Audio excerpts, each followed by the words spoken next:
Alright, isang maganda at mapagpalang araw sa ating lahat mga kababayan, Luzon, Visayas at Mindanao. At sa mga sulok tayo ng ating mundo, sana ay nasa mabuti tayo, nakalagayan at walang sakit-sakit ang lahat. Ito po si Sir Ivan mga kababayan at welcome back dito sa ating YouTube channel.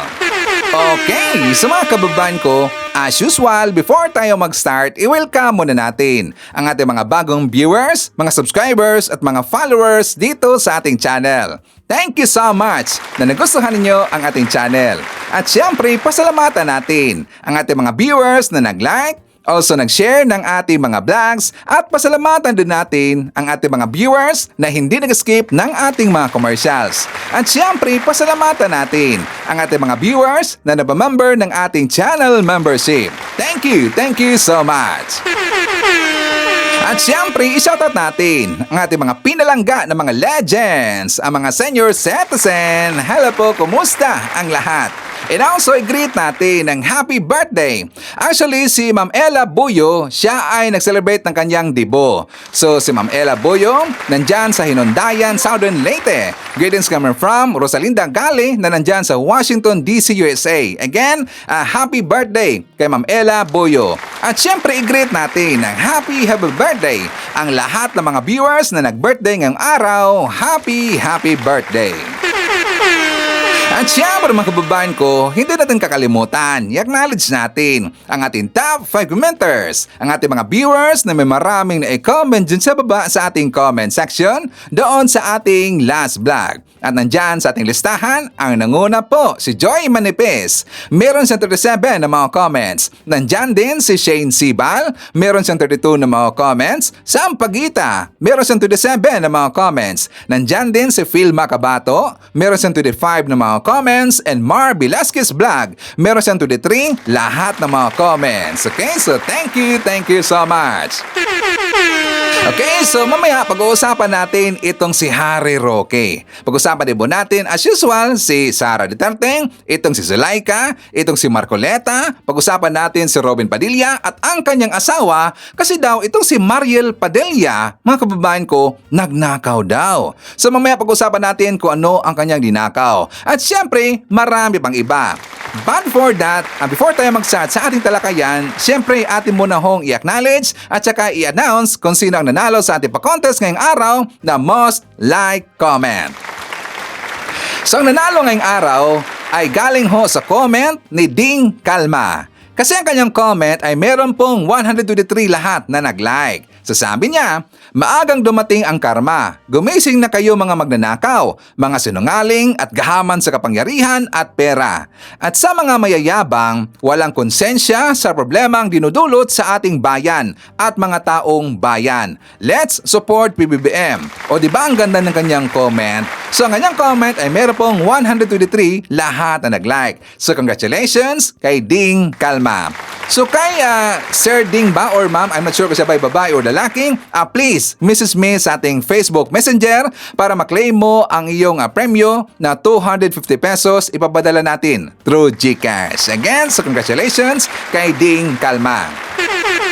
So ang second na meron pong maraming nag-like or nag-heart sa kanyang comment ay galing sa comment ni Francis Pilipi. Kasi sabi niya, Marcos noon, Marcos ngayon, at Marcos pa rin. Diba? I agree. Sa mga kababayan ko, uunahin muna natin sa pagbalita itong programa at mga proyekto ni President BBM. Kasi nga diba last vlog natin, hindi natin naipakita dito yung mga lakad ni President BBM. Kasi nga nakafocus tayo sa mga kalokohan ng mga DDS. Okay, so ngayon, ipapakita natin kung ano yung nilakad ni President BBM the other day and also kung ano yung nilakad ni FL Lisa the other day para malaman ito ng mga DDS. For more details, let's watch this. Inilunsad ng pamahalaan ng school-based feeding program at milk feeding activity na pinangunahan mismo ni Pangulong Ferdinand R. Marcos Jr. Binigyang diin ng Pangulo na ang tamang nutrisyon ay mahalagang pundasyon sa pagkatuto ng mga kabataan. Hindi maiwasang maging emosyonal ni Egeline ng aming makausap. Ang kanya kasing anak na nasa grade 3, kulang sa timbang. Kapusaan niya kasi sila dahil hindi sapat ang kita ng kanyang mister sa pa-extra-extra. Mga anak mo sila, tas hindi mo maibigay yung mga gusto nila, lalo-lalo yung mga sa school, mga pangangailangan nila. Siyempre, sir, mahirap din siya talaga. Kumbaga, wala kayong choice kasi, kasi hindi nyo sila mapag-aral. Parang gano'n na lang, parang pagkakasyahin nyo na lang yung budget nyo sa araw-araw. Yan ang tutugunan ng pamahalaan. Mismong si Pangulong Ferdinand R. Marcos Jr. ang nanguna sa paglulunsad ng school-based feeding program at milk feeding activity para sa school year 2026 to 2027 sa Pulilan Central School sa Bulacan. Kasabay yan ng paggunita ng Nutrition Month ngayong buwan. Sa ilalim ng expanded SBFP, magkakaroon ng universal feeding ang lahat ng kindergarten at grade 1 learners.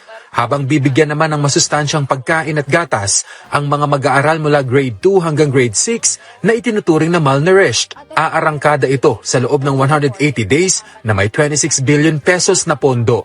Alam niyo po, meron tayong feeding program noon na pero kulang-kulang dahil namimili pa tayo kung sino yung mga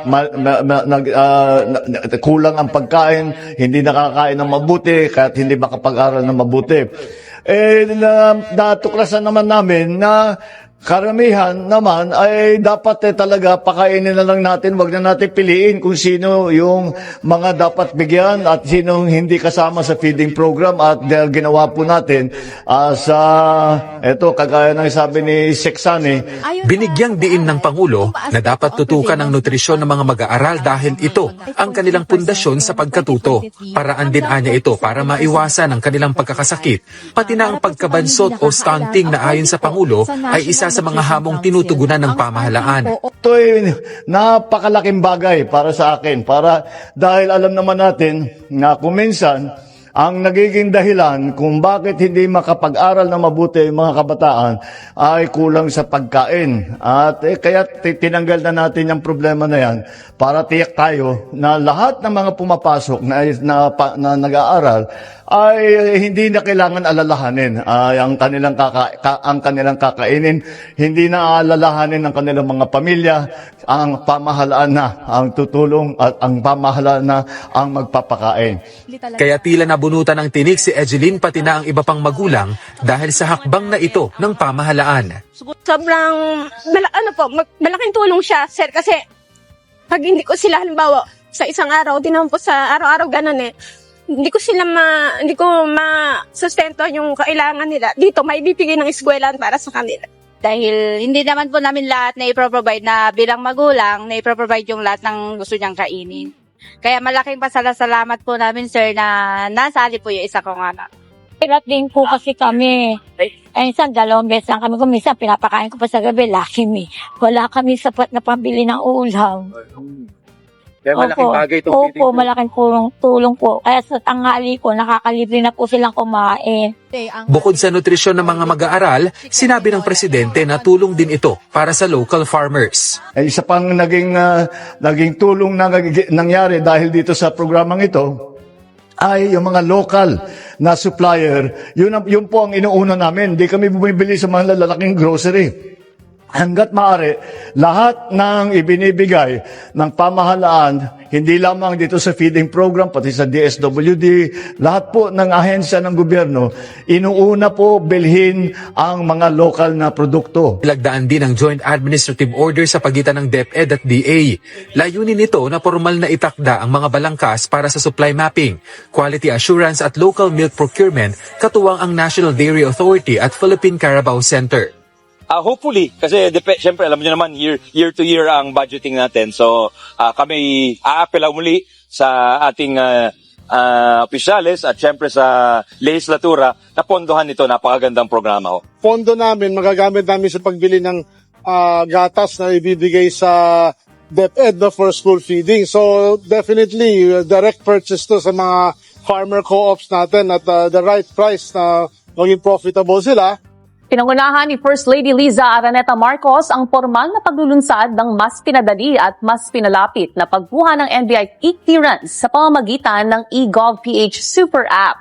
Ang hakbang na ito ay alinsunod sa direktiba ni Pangulong Ferdinand R. Marcos Jr. na gawing mas mabilis, mas simple at mas accessible ang mga serbisyo ng pamahalaan. Kasamang dumalo sa launching ang ilang opisyal ng Department of Information and Communications Technology at National Bureau of Investigation. Kapamagitan nito, maaari nang mag-renew ng NBI clearance online, ma-access ang digital copy ng renewed clearance at makuha ang pinakabagong issued clearance ng mga verified users ng eGov.ph Super App. Nagpapatunay ito ng patuloy na pagsusulong ng pamahalaan ng digital transformation tungo sa mas inklusibo at digitally empowered bagong Pilipinas. Samantala, matagumpay na naipamahagi ng Philippine Charity Statistics Office ang 44 na unit ng patient transport vehicle sa Mindanao. Pinangunahan ni First Lady Liza Arneta Marcos kasama sina PCSO General Manager Mel Robles at Chairman Judge Felix Reyes ang turnover ceremony sa Butuan City. Kabilang sa mga benepisyaryo ng programa ang 20 lalawigan sa Mindanao at 5 munisipalidad sa Camiguin.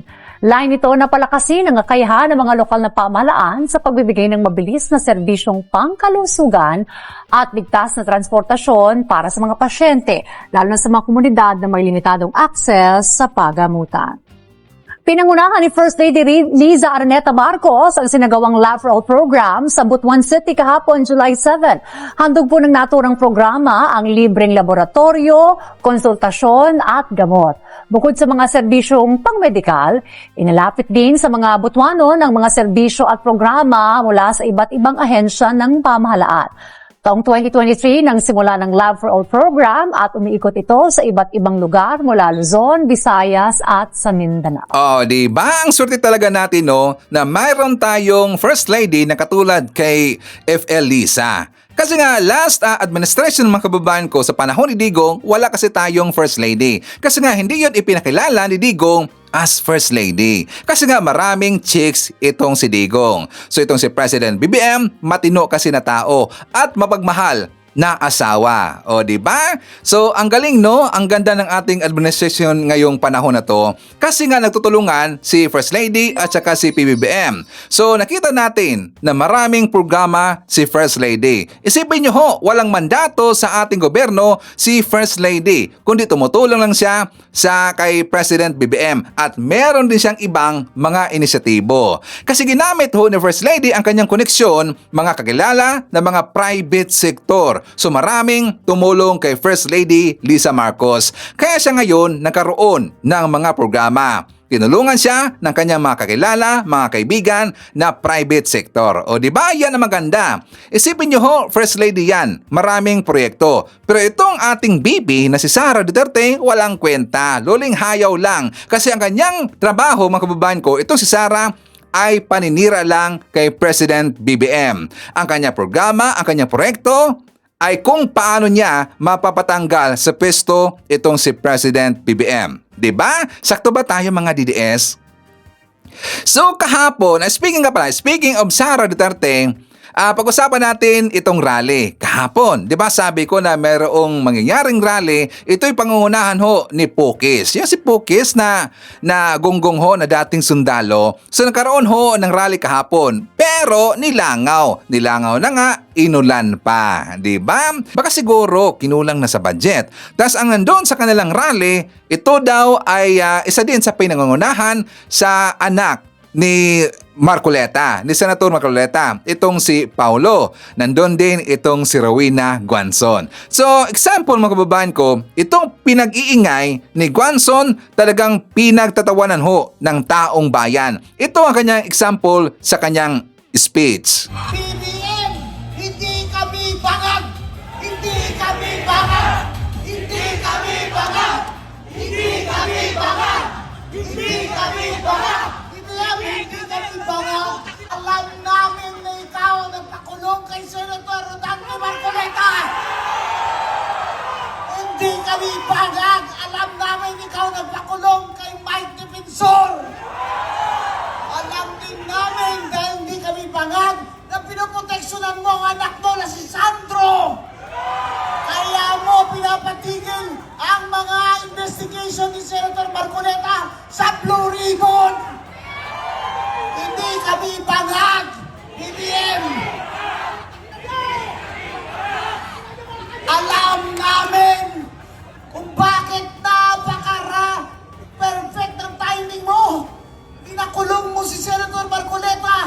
mismo sa araw na magbubukas ang impeachment kay VP Sara para mabalian ng lakas ang mga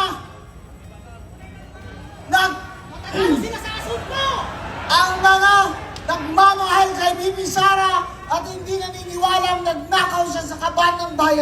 Di ba? Yan ang kanyang ipinag-iingay ngayon. So nag-iingay itong si Guanzon, mga kababayan ko, kasi nga balita namin, tatakbo ito bilang senator this coming 2028. Kaya siya ngayon napasikat sa mga DDS, nagpabango sa mga DDS. Di ba? Anong sabi niya sa kanyang speech? Hindi kami bangag. Hindi kami bangag. Hindi daw siya bangag, pero sila naman ay saltik. Merong saltik sa pag-uutak. Tingnan nyo ho yung mga comment, mga kababayan ko, sa video na yan. Sabi dito, isa na rin may sayad. Kala mo naman mananalo to sa 2028? Hindi na naman nakainom ng gamot to. Guanzon in the house. May sayad lang kayo. May sayad lang kayo. Diba? Tingnan po. Dok, gising na po yung pasyente. Nagsisigaw na di pa nakainom ng gamot. Pag nakulong na tsaka mag-aarti-artihan sa loob. Ang dami niyong tawa nung iyak at ang dami niyong tawa, now iyak later. Nakapila ka na din. Kahit araw-araw kayo mag-rally, hindi kayo magtatagumpay. Di sila bangag, puro may saltik lang. Hindi man lang mahiya itong si Aling Guanzon. Talagang nagkahiya, no? Sabi niya, hindi daw sila bangag, pero may saltik sa pag-uutak. Tapos ang kanyang inakusahan, mga kababayan ko, ang nagpa-aresto daw doon kay Marcoleta at kay Mike Defensor, si President BBM daw. Si President BBM daw ang nagpa-aresto kay Defensor at saka kay Marcoleta. Gunggong talaga, no? Hindi talaga nila naintindihan, no, yung batas. Si Marcoleta at saka itong si Mike Defensor, may mga kaso ang mga gunggong na yan. At dito din kay Marcoleta kung bakit siya kinasuhan ng plunder kasi nga tumanggap siya ng campaign donor na hindi niya dineclare sa kanyang susi. And second, merong utang na loob. And third, nung tumanggap ng campaign donation, itong si Marcoleta, congressman siya nung time na yon. So ngayon, sabi niya na pati din sa President BBM ay tumanggap ng campaign donation pero bakit hindi daw ito kinasuhan ng plunder? Hindi ba niya alam nung tumanggap ng campaign donation si President BBM, private citizen pa ho siya. Hindi pa ho siya nagtatrabaho sa ating gobyerno. Hindi ba alam ito ng mga DDS? At nang tumanggap siya ng campaign donation, kanya ding i-declare sa kanyang susi. So yun ho ang malaking pagkakaiba sa situation ni Marcoleta at saka ni President BBM. Diba? Gusto niya na pakakasuhan din daw ng plunder itong si President BBM. Ito ang hindi naintindihan ng mga DDS kasi mga gonggong at saka merong saltik sa pag-uutak. So speaking of Sara Duterte, alam niyo ba na kinuwestiyon ho yung PNP General Hospital, yung taga CIDJ, kung bakit bumisita or kung bakit pinayagang bumisita itong si Robin Padilla at saka si Sara Duterte doon kay Marcoleta, meron daw sakit ito na pneumonia. So kinuwestiyon sila ng Sandigan Bayan. Sa ngayon, dahil sa pagkuwestiyon ng Sandigan Bayan, napilitang nagdesisyon yung taga PNP General Hospital na fit to travel bigla itong si Marcoleta. Ibig sabihin yan, pinayagan ng kanyang doktor na umattend sa hearing itong si Marcoleta. So hindi sila nagpadala sa sakit ni Marcoleta. Ito ang ating balita.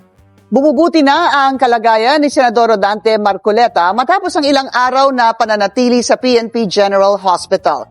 Kinwestiyon naman ng Sandigan Bayan ang pagbisita sa kanya ni VP Sara at Senador Robin Padilla. Narito ang agenda report ni Joan Manalo.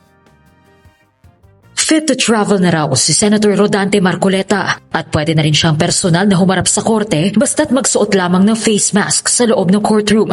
Yan ang sinabi ni Police Lieutenant Colonel Bellany Bayani, ang Chief ng Internal Medicine Department ng PNP General Hospital nang humarap siya sa Sandigan Bayan 3rd Division ngayong araw. Matatandaang dinala si Marcoleta sa PNP General Hospital matapos maaresto nitong Lunes dahil sa kasong plunder. Ayon kay Bayani, nakaramdam umano ng paninikip ng dibdib ang senador at nakita rin anya sa electrocardiogram o ECG test nito na tumaas ang kanyang heart rate na umabot pa raw sa 140/90. Pero bumuti na raw ang kalagayan ng senador matapos ang ilang araw nitong pamamalagi sa PNP General Hospital. Sa ngayon, sumasailalim na si Marcoleta sa 1 linggong antibiotic treatment para sa kanyang mild pneumonia. Pero maaari na anyang dalhin ng senador sa Sandigan Bayan sa July 15. Dahil nakitaan nga ng mild pneumonia si Marcoleta, ipinaliwanag din ni Bayani sa korte na kinakailangan itong ipasailalim sa isolation. Kaya kinestyon ni Sandigan Bayan 3rd Division Associate Justice Ronald Moreno kung bakit napayagang bumisita sina Vice President Sara Duterte at Senator Robin Padilla. Ayon kay Bayani, pinahintulutan ito ng CIDG, bagay na kinumpirma rin mismo ni PNP CIDG NCR Chief Police Colonel John Giagi. Sa dinami-dami ng gustong bumisita, 2 lang ang pinayagan at sila lang yung nakapasok, walang entourage at the same time at a limited time. Personal na request din anya ni Marcoleta ang pagbisita ni na VP Sara at Padilla, ani Giagi. Humingi naman ng paumanhin sa korte si Police Brigadier General Portia Manalad, Direktor ng PNP Health Service.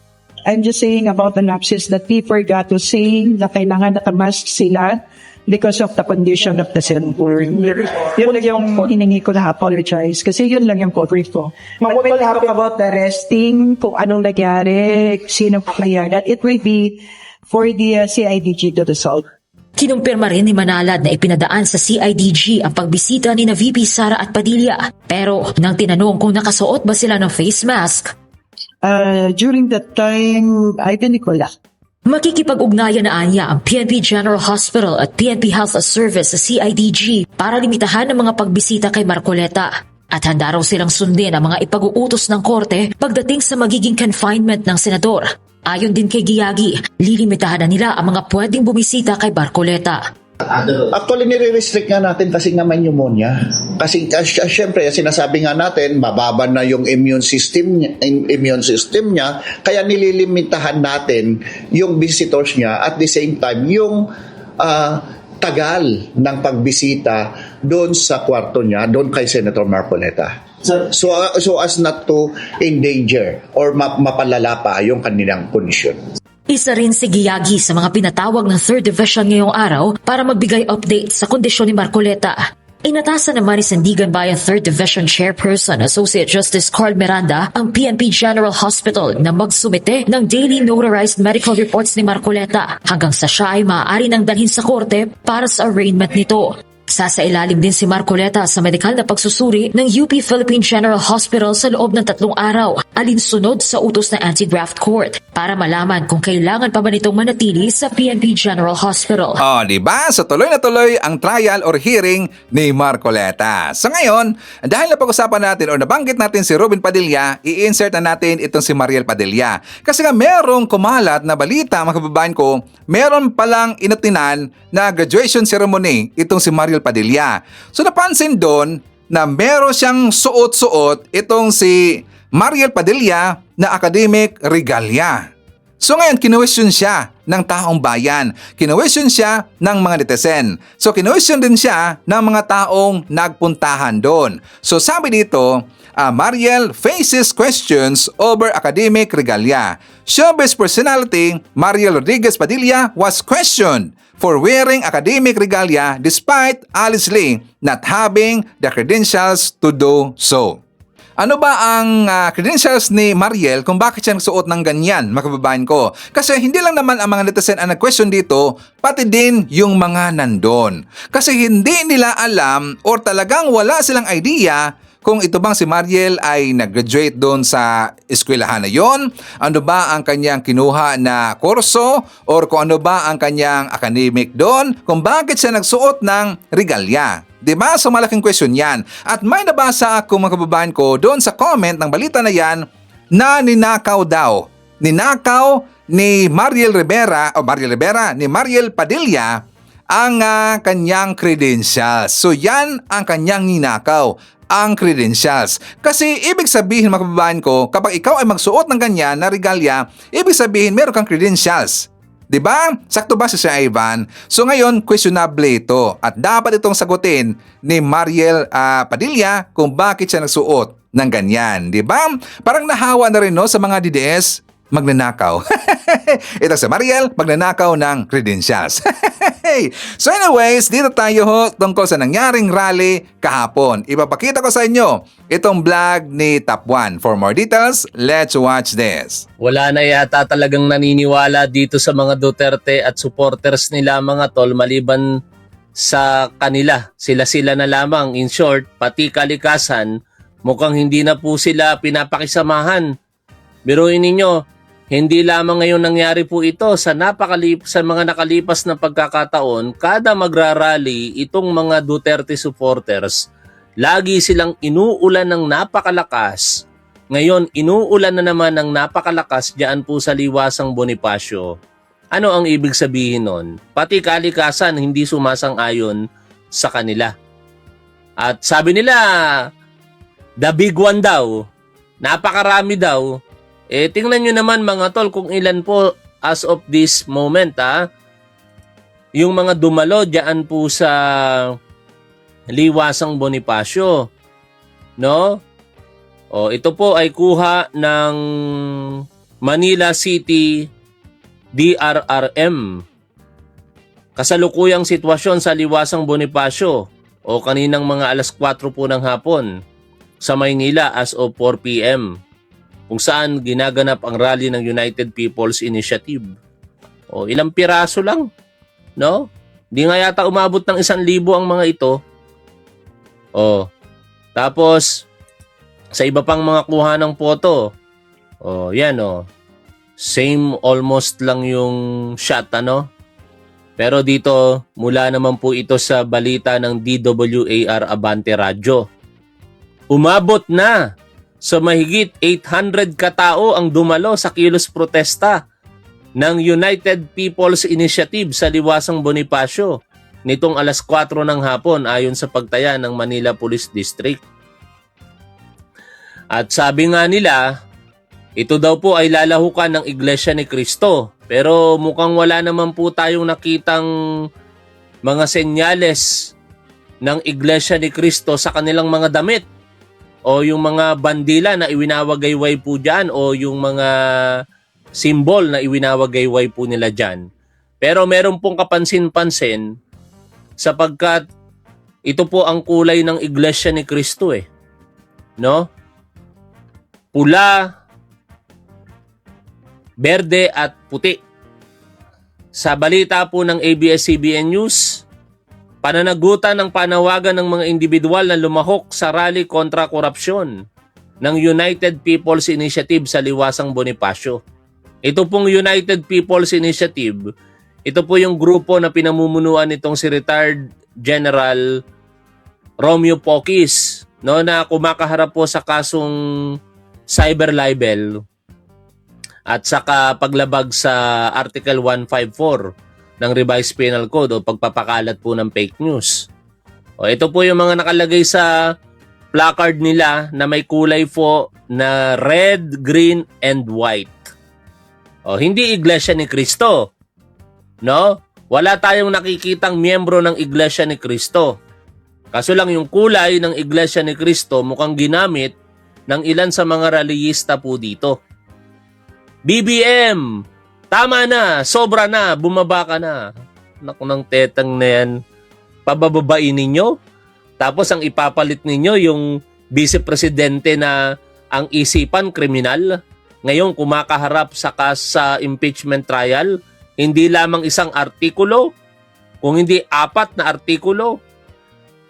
4 articles of impeachment kinakaharap ni Sara Duterte para sa mga reklamong pagbabanta, di maipaliwanag na yaman, panunuhol, at di tamang paggasta ng confidential funds. Tapos, siya ang gusto nyong pumalit? Hindi naman kayo mananawagan ng ganyan kung iniisip ninyo kung sino yung papalit, di ba? Kaya nga, to be honest with you, ang mga kakamping Katdilaw, bagamat ayaw nila kay Pangulong Bongbong Marcos, meron na rin mangilan-ngilan na gumugusto, pero marami pa rin na ayaw talaga kay PBBM na mga kakamping Katdilaw.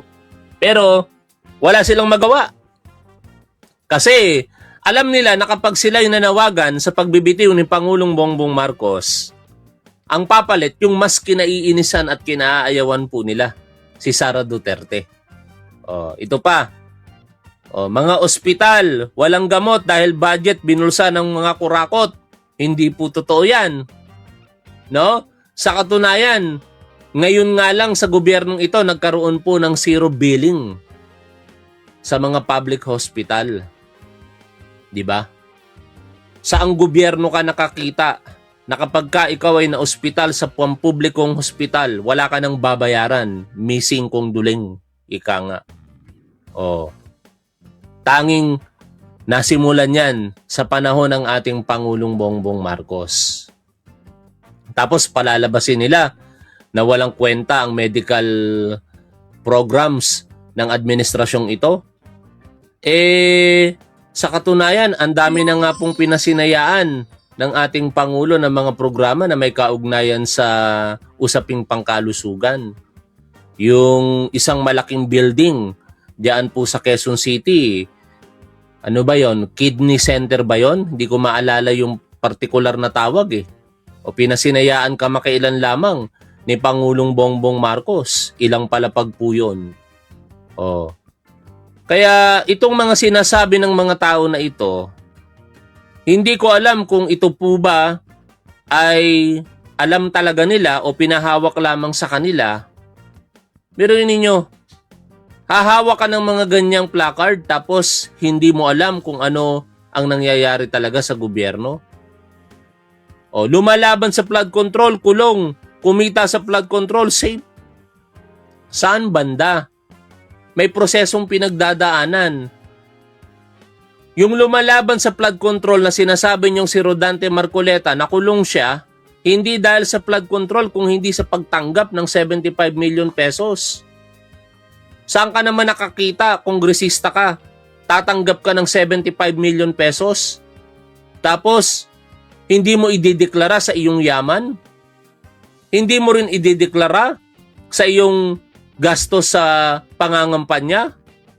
Ang layunin noon, tulungan ka sa pangangampanya, bakit mo hindi idineklara? Ibig sabihin, maaaring may katotohanan ng akusasyon ng ombudsman na yan ay pinag-interesan at gustong maging tagong yaman. Kaya ill-gotten wealth ang nangyari.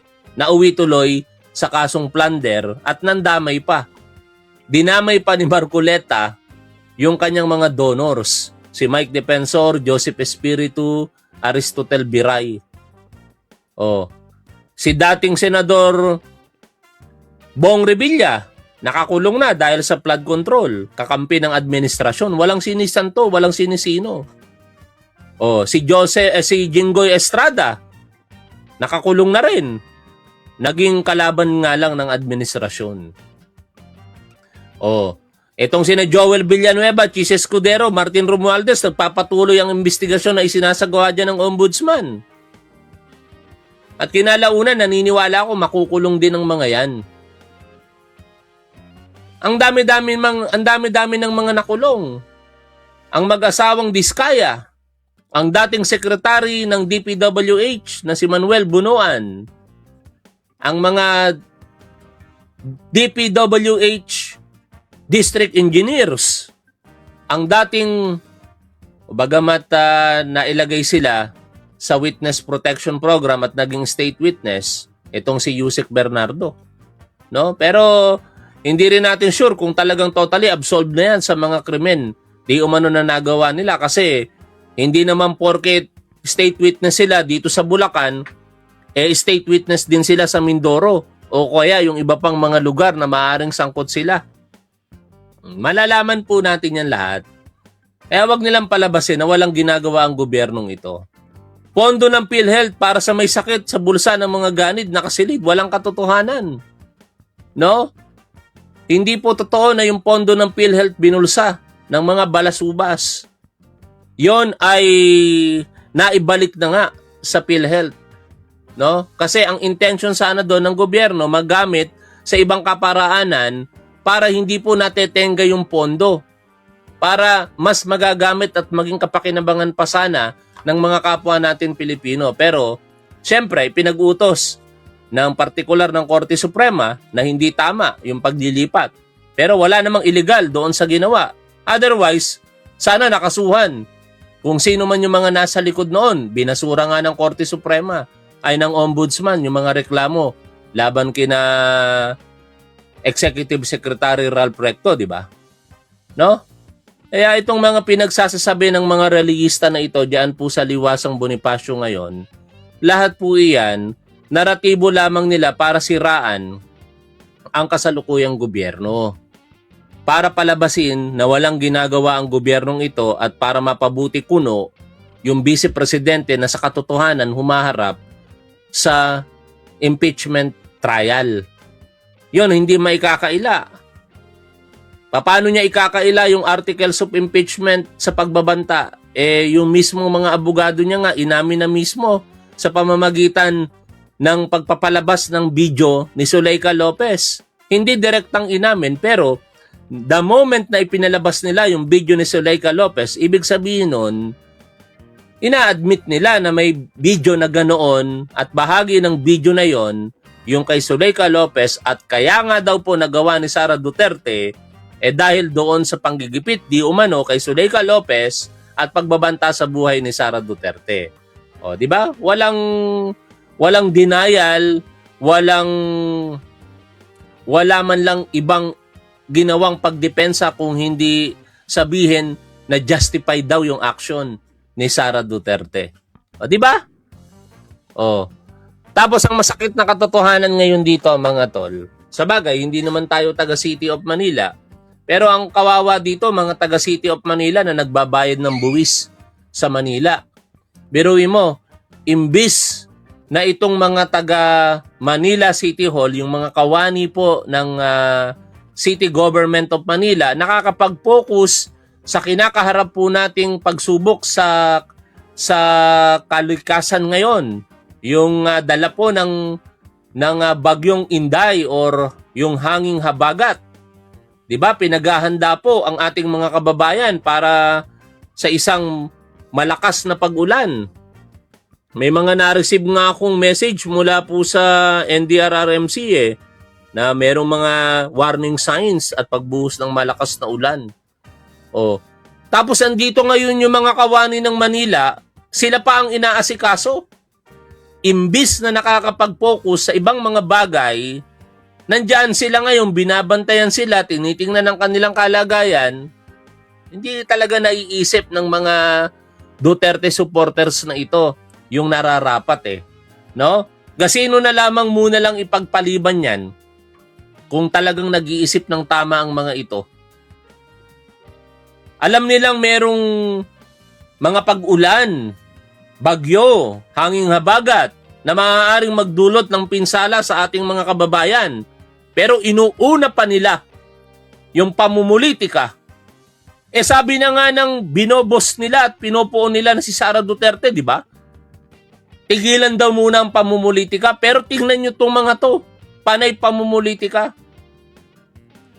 Ayon dito sa Bombo Radio Philippines, patuloy na binabantayan ng Emergency Medical Services ng Manila City DRRM Department ang kilos protesta ng United People's Initiative sa Liwasang Bonifacio para sa agarang pagtugon sakaling magkaroon ng emergency o medical na pangangailangan. Perwisyo. Sa totoo lang, perwisyo mga tol, imbis na nakakapag-focus itong mga taga City of Manila employee sa kanilang mga constituents na maaaring maapektuhan ng malawakang pag-ulan, nandyan sila ngayon, inaintindi pa ng LGU ng Manila. Dumating din sa protesta na yan ang anak ni Senador Rodante Marcoleta. Understandable naman yan. Siyempre, ipapakita niya yung suporta sa mga rally na ito na naglalayong pababain si PBBM dahil sa ilalim ng pamumuno ni Pangulong Bongbong Marcos, hindi naging untouchable ang isang Marcoleta. No? Yung week na sinasabi nila, hindi umubra ang mga Marcoleta. Kulong si Marcoleta. Even ang Iglesia ni Cristo, hindi nakaporma sa administrasyon ng ating Pangulong Bongbong Marcos. Ayon po dito sa GMA Public Affairs, Representative Paulo Marcoleta, nakiisa sa protesta sa Maynila. Nagtungo si Sagip Party List Representative Paulo Marcoleta anak ni Senador Rodante Marcoleta sa Liwasang Bonifacio sa Maynila upang magpaabot ng suporta sa kilos protesta ng United People's Initiative ngayong araw, July 10. Oh. Hanggang alas 9 yata ng gabi ang mga ito dyan. Pero malamang sa malamang hindi makakaabot ng 5,000. Baka nga 1,000 kulangin pa eh. Sa bagay, 800 malapit na, no? Baka mga 1,000 mahigit ang abutin ng mga nagrarally dyan.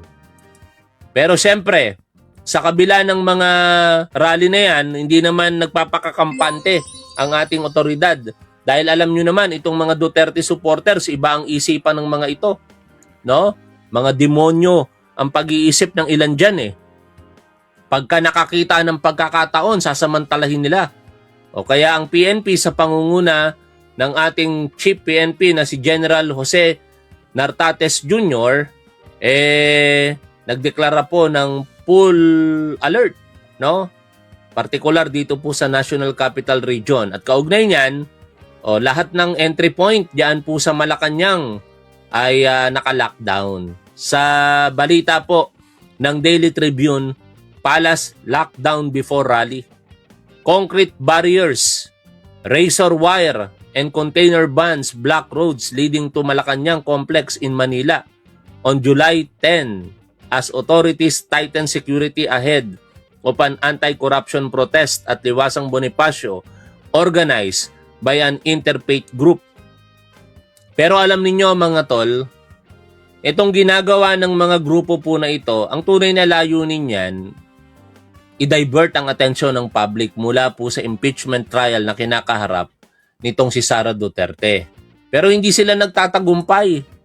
Kasi sa kabila po ng mga ginagawa nila, patuloy pa rin pong pinag-uusapan ang impeachment trial ni Sara Duterte. Nais talaga nating malaman kung may kasalanan ba o wala si Sara Duterte sa pamamagitan ng mga ebidensya. Etong nakikita po ninyo sa kaliwang bahagi, ito sikat na vlogger ito ng DDS kung hindi ako nagkakamali eh. Sabi po dito sa legal explainer ni Fiscal EJ, bawal bang ipotocopy ang pera? Ha? Makinig kayo mga tatanga-tangang DDS ha, baka nagpapapotocopy kayo ng pera. Katulad ng ginawa ng mga tangang ito. Sa mga nangungutya kay Atty. Ligutan sa pamamagitan ng pagpo-post ng Xerox o photocopy ng Philippine banknotes para sabihing mali ang kanyang pahayag, baka gusto nyong mag-ingat. Ang bait naman ni Fiscal EJ, ano? Pinag-iingat pa kayo eh. Ang sinabi ni Atty. Ligutan ay tungkol sa rules on evidence na ang photocopy ay maaaring ituring na orihinal para sa layunin ng pagtanggap nito bilang ebidensya sa korte. Hindi niya sinabi na legal nang magpa-photocopy ng pera. Tapos yung mga tatanga-tangang DDS naman, nagpa-photocopy para mangasar. Ano kapalit niyan? Pag kayo sineryoso dito ng Bangko Sentral ng Pilipinas, mag-iiyakan na naman kayo. Sasabihin nyo na naman, ginigipit kayo ng gobyerno. Mga tanga pala kayo. Paano kayo gigipitin? Kayo nga lumabag sa batas. Ito po yun eh. Sa katunayan, sa ilalim ng BSP Circular number 829, ipinagbabawal ang pag-photocopy o anumang reproduction ng Philippine banknotes, colored man o black and white kung walang prior authority mula sa Bangko Sentral ng Pilipinas. Tapos ginawa nyo magpa-photocopy? Tanga talaga kayo. At kahit may pahintulot ang BSP, ayon sa Section 9, limitado lamang ito sa mga layuning tulad ng educational, historical, newsworthy, o coin, o and current collecting purposes. At kailangan ding sumunod sa mga itinakdang kondisyon. Walang nakalagay dyan na political satire, pwede. Nag-iisip ba kayo mga tangang DDS? Bago nyo ba pinapotocopy yung pera, pinag-isipan nyo ba muna yan? Hindi kasama sa exemption yung political satire. Sasabihin nyo lang, hindi, political satire lang po ito. O kaya, expression lamang po namin ito. Freedom of speech. Pwede nyo bang idahilan yan? Hindi. Ha? Ang paglabag ay may kaukulang parusa. Sa ilalim ng Section 26 of BSP Circular number 829 in relation to Section 50 of Republic Act number 7653, ang sino mang lalabag ay maaaring makulong ng 5 hanggang 10 taon. Oh. Nakikita ninyo ngayon? Tapos, pagtatawanan nyo pa si Atty. Ligutan, hindi nyo iniisip na kayo ang katawa-tawa at posible baka nakakaawa kayo kinalaunan?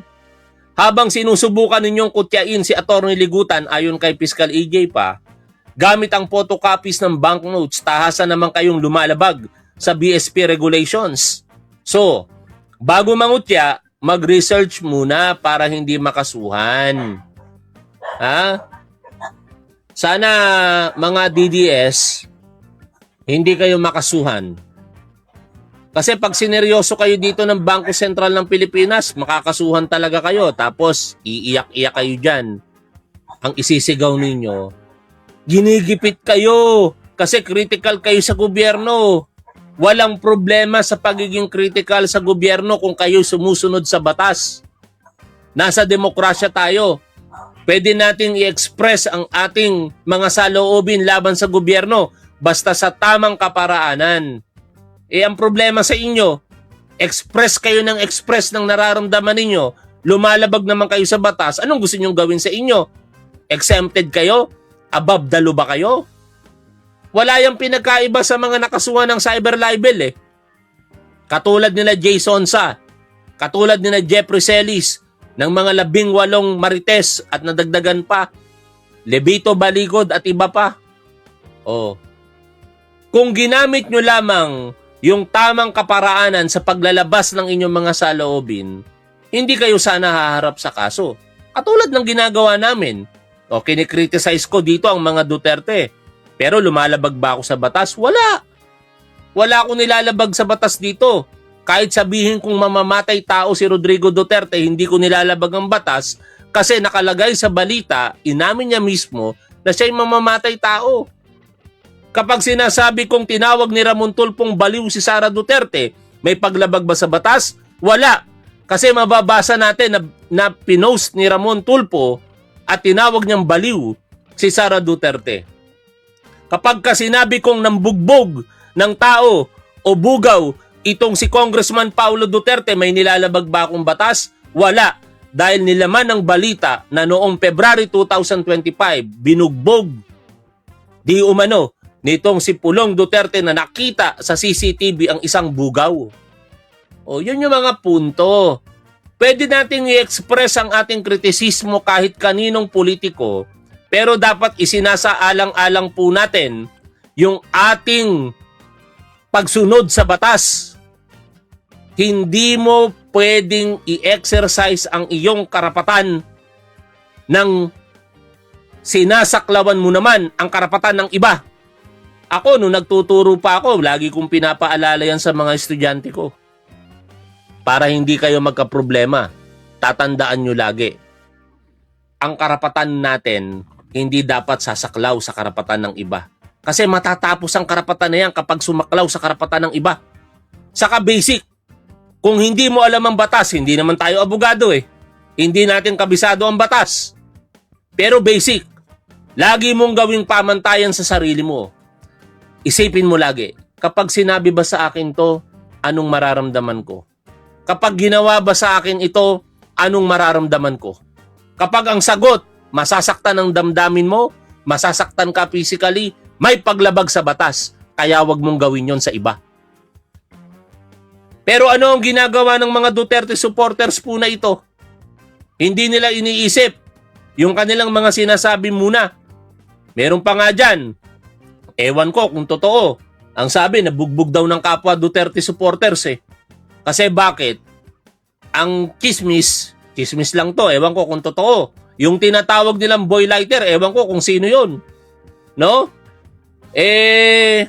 Inistapa daw yung pera ng mga kapwa niya Duterte supporters. Ewan ko kung totoo, pero putok na putok yun. Yun yung sa aking pagkakatanda, ang tapang-tapang sa harap ng kamera. Kayong mga Tagalog, kami sa Mindanao, kumakain kami ng bala. Hindi kami nagbabantag, ginagawa na lang namin. O sige, sabihin mo yung address mo sa akin, pupuntahan kita, papatayin kita. O ganun yung mga banat. No? Nasa na siya ngayon? Wala na. Hindi na natin makita, di na natin madinig. Alam niyo mga Duterte supporters. At sa lahat, huwag tayong magpapadala sa pansamantalang kasikatan. Sisikat kayo for a while, magsasalita kayo katulad ng Ludovica, yung councilor. 'Di ba? Ang yabang-yabang, bias ka. Sinusunod mo ang bangag. Ang adik. Huwag mong tikitan 'yan. Banatan niya yung LTO, 'di ba? Oh. Ano ngayon ang nangyari? Kinalaunan, tumayo siya sa council. Humingi siya ng paumanhin, humingi ng patawad. Sabi nung pinapanood nyo mga DDS lagi, na abogado, na dati kong pinapanood, ngayon hindi ko na pinapanood. When emotions are high, intelligence is low. Yun ang problema sa inyo. Lagi inyong ginagamit ang inyong emosyon, kaya hindi nyo nagagamit ng tama ang utak ninyo. Okay, so before tayo magpapatuloy, syempre atin muna hong i-acknowledge at saka shout-out ang ating mga suki at mga early birds. So nandyan kasama natin si Lorena Otaki from Japan, Sam the Expert na nandyan sa Riyadh, Saudi Arabia. Hi to Joy Palma, Leonardo Ciliero, Bayani P. Tobias. Kasama din natin si Zaida Taha from Riyadh, Saudi Arabia. Jeannie Nutarte, nandyan din si Tess Faraon from Binyan, Laguna. Hi to Cecilia Gabina from Hong Kong, Ami Walsh from Guam, nandyan din si Jean Mirafuentes, Noel Corralde, Marquez Hernandez from North Carolina, USA, Thomas from Laguna, kasama din natin si Cybel Milo from Holy Spirit QC, Mr. Yuso Channel, nandyan din si Emmy Mapalan, Jocelyn Flores, Nieves Banaag from UAE, and hi to Jaime Garcia na nandyan sa Nottingham, UK. Okay, so pag-uusapan natin itong si Harry Roque. Kasi may kumalat na balita, mga kababayan ko, talagang kalat na kalat na yan ngayon na itong si Harry Roque ay na-reject ang kanyang asylum application doon sa Austria. Oh, di ba? That is very, very good news. So panic mode na ngayon itong si Harry Roque. Kaya naman pala, may kumalat na balita na ito daw si Harry Roque ngayon ay nandun na natutulog sa kanyang mga kakilala na mga DDS, lalo na may kumalat din na balita na doon daw sa tindahan na ang pamumuhay-ari ay isang DDS. Kahit saan-saan na lang daw ito nakikutulog, mga kababayan ko. Saan-saan na lang nakikitulog kasi daw hindi napayagan or na-reject ang kanyang asylum applications. So mga kababayan ko, tayo ho ay manawagan dito kay Sekretary ng DILG na si John Vic Remulla na dapat siya ay magpasikat dito. Sir John Vic po, Sir, sana bigyan mo kami ng magandang balita ngayong araw. So dapat magpasikat ka dito kasi nga ang kaibigan mo na si Harry Roque daw ay na-reject ang kanyang asylum application doon sa Austria. So pasikatan mo kami, Sir. Balitaan mo kami tungkol sa Interpol. Kumusta na ang Interpol? 'Di ba? Alam namin na kaibigan mo itong si Roque. So sana iset aside mo ang pagiging kaibigan ninyo doon kay Roque. Dapat hulihin mo. Dapat dalhin mo na dito sa Pilipinas. Again, Secretary John Vic Remulla, bigyan mo kami ng magandang balita. Sana ngayong araw. Di ba mahilig ka magpa-press con? So, this is your time. This is your moment. Kasi nga, balita na yan, kalat na na itong si Roque, ang kanyang application for asylum na reject doon sa Austria. Kaya pala, very, very haggard ngayon ang pagmumukha ni Harry Roque. At saka doon sa kanyang interview, mga kababayan ko, meron tayong babalikan. Kasi nga napag-usapan niya doon itong tungkol sa nangyaring impeachment trial laban kay Sara Duterte. Kasi nga doon sa kanyang interview sa SMNI, tinakot niya yung mga senator judge. Tinakot niya yung mga politiko. Gusto niya na yung impeachment trial kay Sara Duterte ay hindi na ito ipagpatuloy pa. Kasi wala daw ebidensya, mga kababayan ko. Diba? Wala pang ebidensya. Tas meron na daw mga nagsiatrasan. Meron bang nagsiatrasan? Ito ang kanyang sinabi. May malaki epekto po o makaka-apekto itong rally nito sa pag-usad ng impeachment trial ng Vice Presidente? Well, unang-una, kung ma-dismiss yung impeachment complaint na yan, hindi dahil sa rally, dahil wala talagang ebidensya sa mulat-mula. Okay? Pangalawa, well, alam mo naman mga politiko, magaling ang radar dyan. Importante ang suporta ng Iglesia ni Cristo at lahat ng mga taong nag-attend sa rally at nakikita nila na grabe talaga ang suporta ng sambayan dito sa pagkikilos na ito. So magagaling ang radar niyan. Bukod pa sa walang ebidensya, alam nila na kung gusto nilang tumagal sa kanilang buhay politika, kinakailangan i-dismiss ang impeachment complaint kay Inday Sara Duterte. Possible na may mag-aatrasan dahil nga sa nakikita po nila ngayong dagsa ng taong bayan, attorney. Well, posibleng baka hindi nga matuloy ang impeachment na yan kapag tuluyan na magdedesisyon ang taong bayan na ibasura na ang current sistema na nangyari noong 1986. Huwag natin kakalimutan, noong 1986, sabi ng Korte Suprema, kapag nagdesisyon ang Korte Suprema, tanggalin ang deklaradong presidente, buwagin ang mga institusyon at magsimula from scratch sa pamamagitan ng Freedom Constitution. Kapag taong bayan ang naghusga ng ganyan, yan ay sang-ayon sa batas. Ngek-ngek mo, Harry Roque. Tuloy na tuloy ang impeachment trial at nangyayari na, di ba? Meron bang nag-atrasan ng mga politiko? Wala, tuloy na tuloy. O, di ba? Kasi overwhelming yung mga ebidensya. Alam niyo mga kababayan ko, talagang nakikita natin dito no, na napakaduwag ni Sara Duterte. Nasaan ang kanyang sinasabi na siya ay makipag-bloodbath. Pero nakita natin ang kanyang abogado, ito si Torion, kumaripas ng takbo doon sa Supreme Court kasi nga mag-file siya doon ng motion para pigilan or ipa-stop yung impeachment trial dito kay Sara Duterte. Diba? So nakikita natin na yung mga pinagdadaldal ni Sara Duterte ay puro lang daldal yon, puro lang drawing, kahambugan lang yon ang kanyang sinasabi na bloodbath. Anong klaseng bloodbath yon? Puro lang daldal yon. Duwag kasi itong si Sara Duterte. Hindi siya mapapakita dyan sa impeachment trial. At plano pa nilang harangin or ipapastop ang impeachment trial. Ang ibig sabihin, duwag si Sara Duterte. Diba, Harry Roque? Oy, Harry Roque! See you soon dito sa Pilipinas. Tamis ka na namin, Harry Roque. Na-reject pala ang kanyang application ng asylum sa Australia. Baka hindi malayo, itong si Roque ay tatakbo ito doon sa Laos. Diba? So abangan natin ang balita tungkol kay Harry Roque. Sa mga kababayan ko, ipapakita ko rin sa inyo kung ano ang posibleng mangyayari next week sa impeachment trial dito kay Sara. Kasi nga meron na ding mga ibang mga witnesses na iniimbitahan na. Aside pa ho kay Zulaika. For more details, let's watch this. Yung pagpapatawag kay Zulaika Lopez, yung aide, no? COS, no? Chief of Staff. Chief of Staff. Ni VP Sara. Sinasabing ito yung malaki. Next week. Ano yung magiging, sabi ko nga, ano yung legal dilemma niya? Kasi una, tao siya ni VP.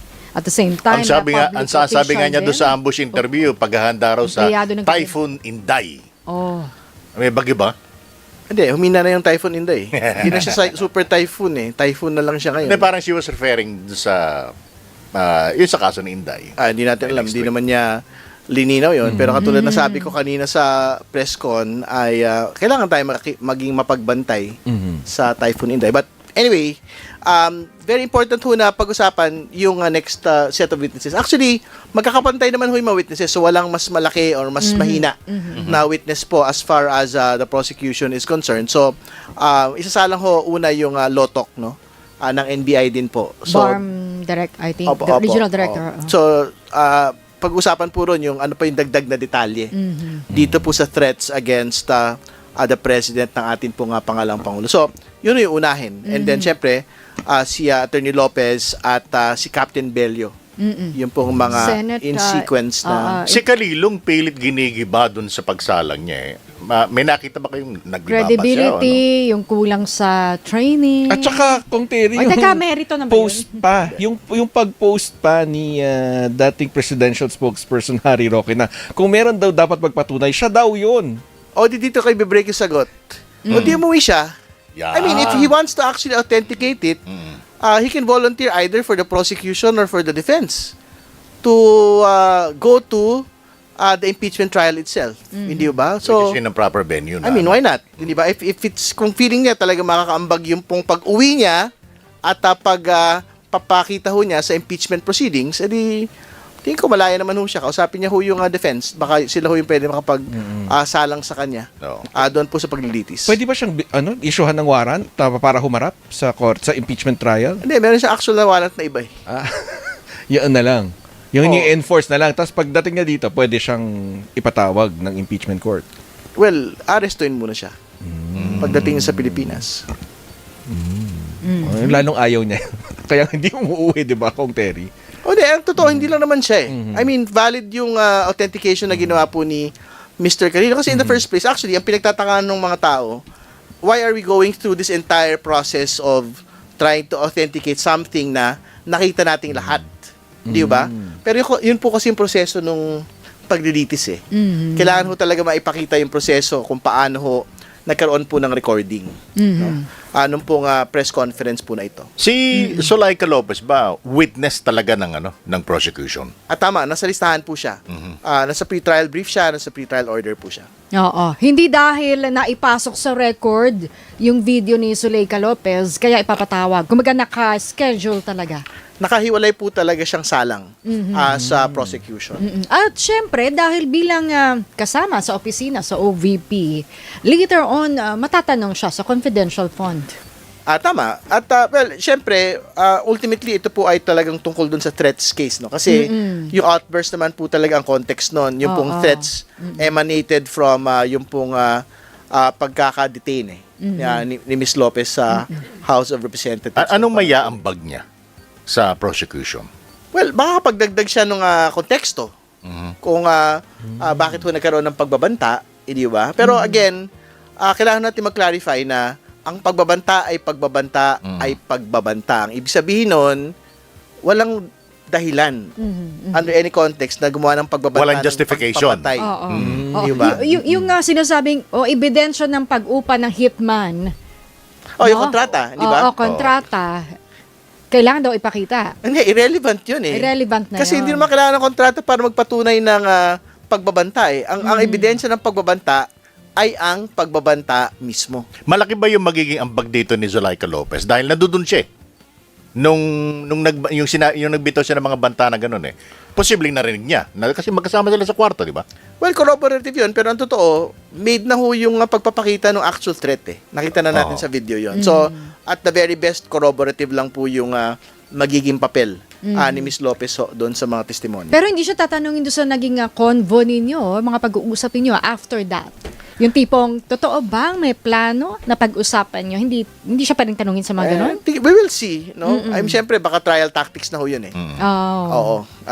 Pwede yung matanong siguro, but I don't want to give anything away at this point. Okay, so next week, isasalang na itong si Zulaika dyan sa impeachment trial. So makita natin next week, itong si Zulaika na sasabunin. So ano kaya ang gagawin ni Sara Duterte kapag nakita na niya itong si Zulaika na magdrama kasi nga sinasabon na ng prosecution panel, di ba?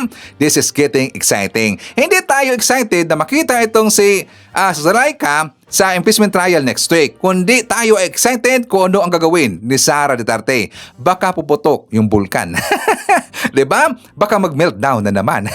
Baka magbanta na naman, diba? So kasama din natin, nandyan sila si Ashin, Carmelita Barba from Washington DC, hi to Virginia Cortez, Abing Sulit, Joy Manipes, Shelly Risman, nandyan din si Tony De Los Reyes, Phil Macabato, Celso Villamin from Paranaque, hi to Apolonio Nocido, Evelyn Garcia, Rosalinda Gali, i-shoutout natin si TPA Admin Lilia, Elma Bagilat, My Happy Farm TV, nandyan din si Jean Mirafuentes, BT Fernandez, Myra Domingo, June Javier, and hi to Munez Borromeo.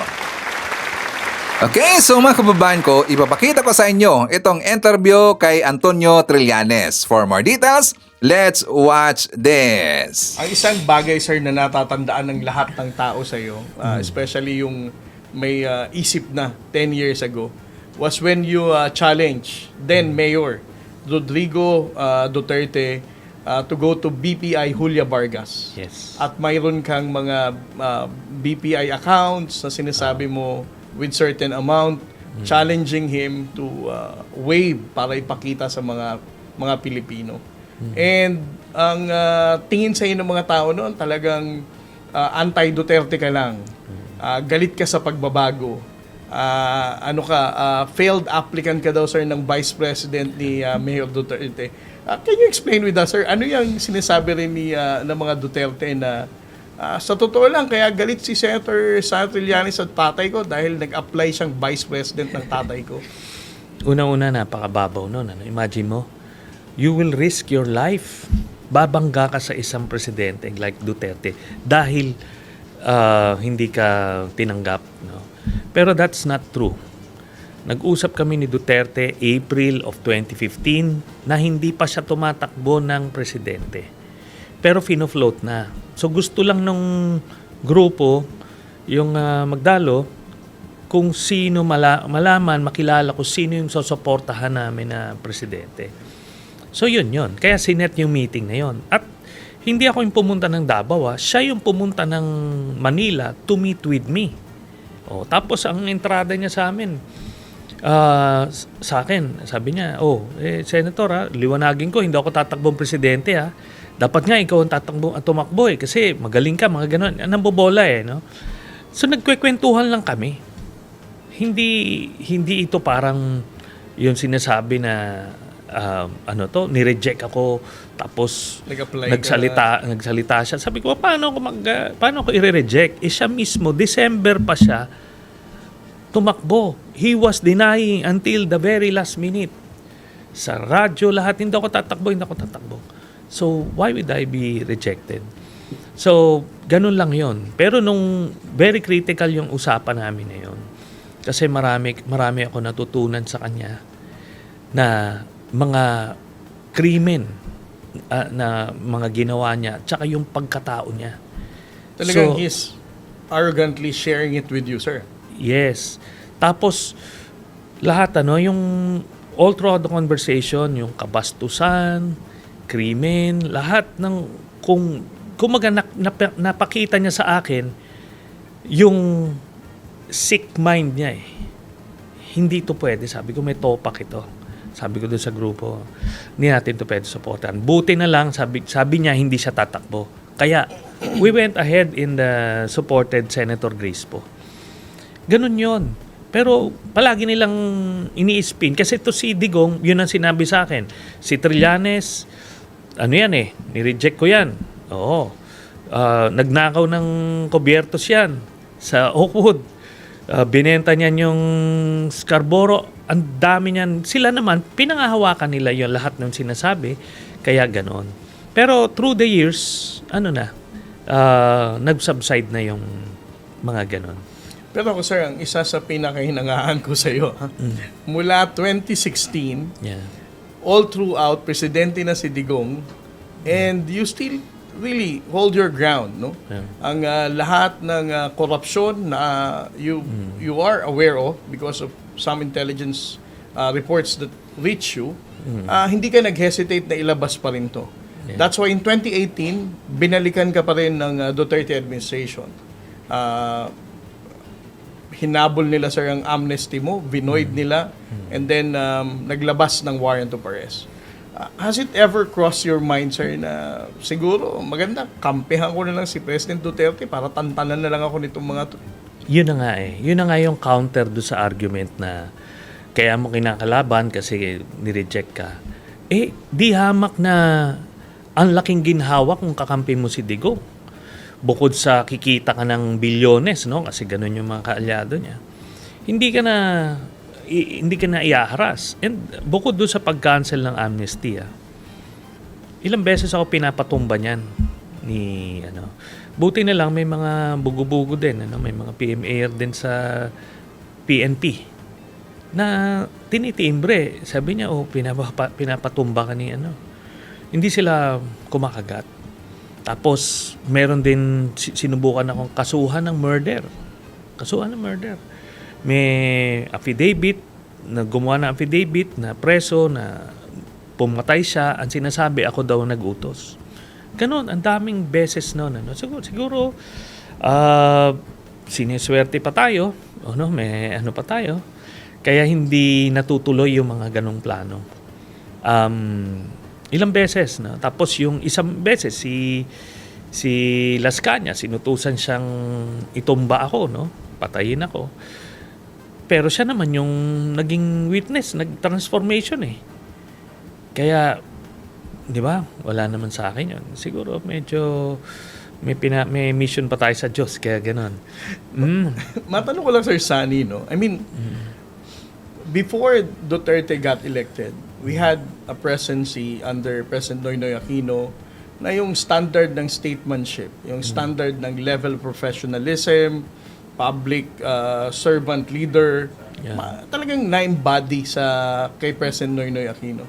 Bakit tayo dumating sa kasaysayan natin na nakapag-elect tayo ng isang President Duterte that never hesitates to admit he killed somebody, nang haras ng kasambahay, minumura ang Santo Papa, minumura ang ibang national leader, even wanted to abrogate the Visiting Forces Agreement with the United States, and at some point wanted to get closer with China. Why did we arrive in that point of our history na nagkaroon tayo ng ganitong desisyon na magkaroon ng isang presidenteng katulad ni President Duterte? Alam mo, pag looking back, it's a confluence of several factors eh. Meron kasing isang pinakamabigat na fake news na pinanghawakan ng hindi lang yung mga maraming Pilipinong pinanghawakan. Ano yung fake news na yon? Na ginawa ni Duterte yung Davao na safest city in the world. Alam mo ba yon? Yun ang fake news na hindi lang in the Philippines safest city in the world. Number one. So, survey yun eh. Noong time na yun, di pa uso fake news. So, ni-report nila sa media, ganon. Yung pala, survey, trinol nila, na binuhusan nila ng trolls yung survey na yun, tumaas yung ranking. Pero based on record, Davao City ang may pinakamataas na murder tsaka rape sa buong Pilipinas. In fact, it is the most dangerous city in the Philippines. Pero baliktad, na gano'n nila because of fake news, naging safest city in the world. Ngayon, maraming Pilipinong hindi nakapunta naman ng Davao. Kaya, parang, sige na, kahit nagmura na kay Pope, sige lang, basta't gawin niyang safest city, yung safest country, yung gawin niyang Singapore, yung Pilipinas. Ganon yung justification. Kaya kahit na na yung red flags na nakita nun. Alam mo, meron pa nga ako nakita, yung campaign niya, yung may pinaupo siyang babae, random, inupo niya. Tapos, he was basically, parang minomolest siya na sa stage. Sabi ko, okay lang sa inyo to. Palakpakan yung mga Pilipino. Parang nagkaroon ng mass hypnosis eh. Because of that, na tipong, kahit ganyan siya, pero kaya niyang gawing Singapore yung Pilipinas. Which was a lie. Na 30 years ka nga nandun sa Davao, hindi mo nga nagawang safest city yung Davao. Precisely because may Davao Death Squad siya, no? Then, alam mo sa Davao, yung makikita nila mga development, private, development yon. Parang itong BGC. Karamihan ng mga Pilipino, ang ganda ng BGC. They may credit Di Cayetanos yan sa Taguig. Hindi. Yung portion ng BGC, Ayala ang nag-develop niyan, pati Federal Land, ganun, hati-hati yun, Mega World. Hindi yun, yung Makati. Sabi nila, yung Makati. Yung kay Binay. Yung Ayala na Makati, Ayala yun, private development yun. Ang Makati kay ni Binay, yung mga Sembo, yung Guadalupe, yung sa baba. Ganun ang problema, ganun nangyari. So, yung Davao, wala nga yan silang City College. Pero yung Mindanao State University nasa Davao City. So, wala siyang ginagastos doon. Yung hospital, meron silang medical center doon na DOH funded. So, ang pumupondo ng ospital tsaka eskwelahan, national government. Kaya walang ginagastos si Digong doon, wala siya minamanage. Yung airport, ang nagpatayo nun, si late Speaker Nograles. Yung mga ibang mga developments doon, yun nga, may Ayala development doon. Yun. Siya wala naman siyang ginawa. Hindi nga nagpumapasok sa opisina yon. But still, yun nga, marami hindi alam nung mga kababayan natin. Nadadala sila nung fake news, parang ang galing-galing. Pero di ba nakita mo naman nung naging presidente, napaka-lousy yung pagdamit na lang. Di ba, coming from PMA, hindi ka lalabas ng kwartong hindi naka-plancha. Ito, parang galing sa higaan eh. Nakasuot ng barong, nahiga, tapos lumabas eh. Umattend ng APEC ba yon? Yung gusot-gusot yung barong. Yun na yan, that's the least of the worries. But yung grabe yung ginawa niya yung sa EJ case, talagang hindi siya pwede mapatawa doon. Kasi pag hinalal ka na presidente ng Pilipinas, ikaw yung tatay ng buong Pilipino. Kung may criminal dyan, kulong mo. Kung may addict dyan, i-rehab mo. Diba? Pero kailangan pangalagaan mo. Ito hindi, wala siyang pakialam dun sa mga mahihirap. Pinapatay niya. Yun po yun. Itanong ko lang, Sir Sunny, no? Ang in-explain mo kanina is because of the fake news and misinformation that changed the mindset ng mga Pilipino, no? But on the other hand, makita din natin, Sir Sunny, sa balita kung siya na yung presidente, hindi ka makakapanood ng TV Patrol na walang dumadaan sa screen mo na may pinatay sa ganito, may natukhang sa ganitong lugar. So, in short, may awareness din ng mga Pilipino at some point na mayroong patayan talagang nangyayari. Yeah. And yet, ngayon, makikita mo pa rin yung mga supporter ni dating Pangulong Duterte na ang pagpatay ng mga addict daw noong panahon niya is justifiable. So, para siyang torn between a victim of disinformation and at the same time, in-expose naman talaga sa'yo na may patayan eh. But you are still choosing to believe dun sa narrative na what Duterte is doing in killing all this innocent victim is justifiable. Bakit ganun, sir? Kasi yun nga yung niya. Makita mo si Digong, magaling siya mag-manipulate ng minds ng mga kababayan natin. 'Di ba? Simple kunyari, siya, nung nagkakatais na siya ng US, i-justify niya kung bakit tayo pupunta ng China. Simple lang naman yan, kompromiso siya, binigyan siya ng pera ng China nung kampanya niya Kaya siya compromised. Tapos, itong war on drugs, kailangan niya i-justify kasi para makontrol niya yung iba't ibang sectors ng lipunan. Kasi doon sa Davao, yan yung Davao template. Nung sinimulan niya yung patayan doon, natakot yung media, civil society, church, tapos to the point na, sige, parang nabubuhay kayo ng ganito because hindi ko kayo pinapapatay. Parang ganon. So yung fear, nasa subconscious na. Kaya sila ngayon parang mga North Koreans, no? Na ganon yung ka-oppressive yung regime, pero sila, ang tingin nila, Diyos, Kim Jong-un, no? So yan na yung cult following na ang dali mo ng ma-manipulate ng yung mind mo. So ganito siya. Tinignan namin yung ginawa niya sa Davao. Meron siyang phenomenon na Davao Death Squad. Pumatay ng pumatay, natakot lahat. O dingin wala nang kumontra. Eventually pag may nagki-criticize sa kanya, broadcaster, tumba. Dingin, wala na. Takot na lahat. Politiko, tumba. Ngayon, ito na ngayon. Nung nagkaroon siya ng problema sa politika noong 2001, no? Kasi 3 terms na siya, yung vice mayor ang pinaupo niya. Ini-expect niya kasi na after 1 term, ibabalik sa kanya. Biglang nilabanan siya nitong vice mayor niya na naging mayor. Di ngayon, ang nangyari, kinabahan siya, muntik na siyang matalo, no? Pumasok ngayon tong grupo nila Michael Yang, yung mga drug lord. Binigyan siya ng pondo. Nakasurvive siya noon. And because of that, from that point on, meron na siyang pinoproteksyonan na kartel. So, yan na yan. Drug cartel yung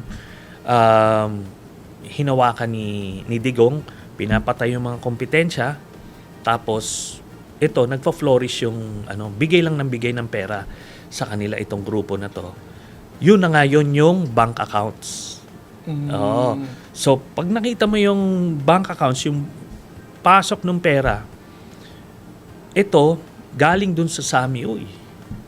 Na partner nung, tatlo yan eh. Michael Yang, Sami Uy, Charlie Tan. Yung Sami Uy ang nagdedeposito nung pera doon sa pamilya Duterte. Pamilya, kasi bawat miyembro ng pamilya binibigyan. So, galing sa illegal na droga yung niyan. Pero nakita mo, sa national, baliktad. Parang galit siya sa droga.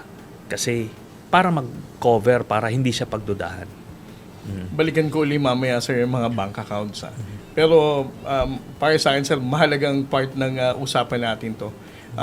You have said in different interviews na as early as 2017, isa ka, sir, talaga sa tumutok sa EJK, sa to hold President Duterte accountable, at ngayon nasa dahig na siya.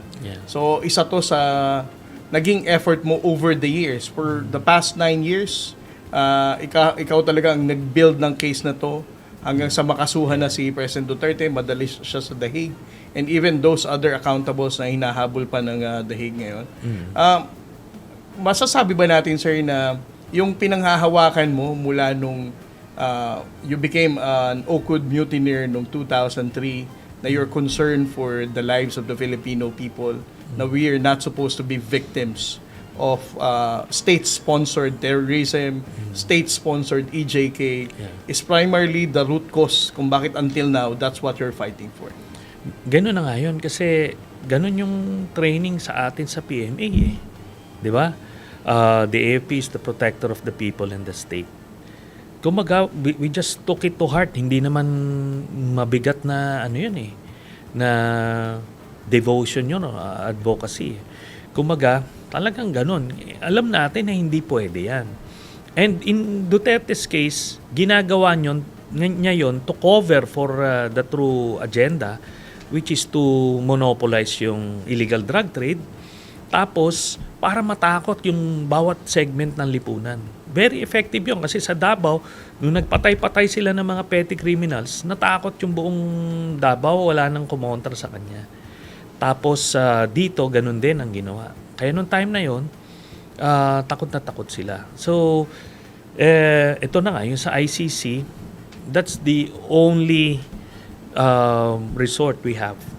So, kaya natin final. Balikan naman natin uli ngayon, sir, yung bank accounts. Etong mga bank accounts na to, sir, na pinanghahawakan mo 10 years ago, at na-confirm ng AMLAC ng mga nakaraang buwan, parang na-vindicate ka dito, sir. Dahil ang sabi ng mga trolls, for so many years, etong si Seto Trillanes, wala nang binanggit, kundi ang bank account na yan, na ang hirap namang ma-prove. And then, all of a sudden, sir, na-prove ito ng AMLAC na truly existing, may pera, napasukan ng pera. So, what do you feel now, sir, na after 10 years, no, ng mga BPI accounts na to, na hanggang ngayon, nasa iyo pa rin yung mga printed copies na to? Anong pakiramdam mo, sir, na na-vindicate ka? Siyempre, I appreciated that. But, since day one, alam namin na totoo yun.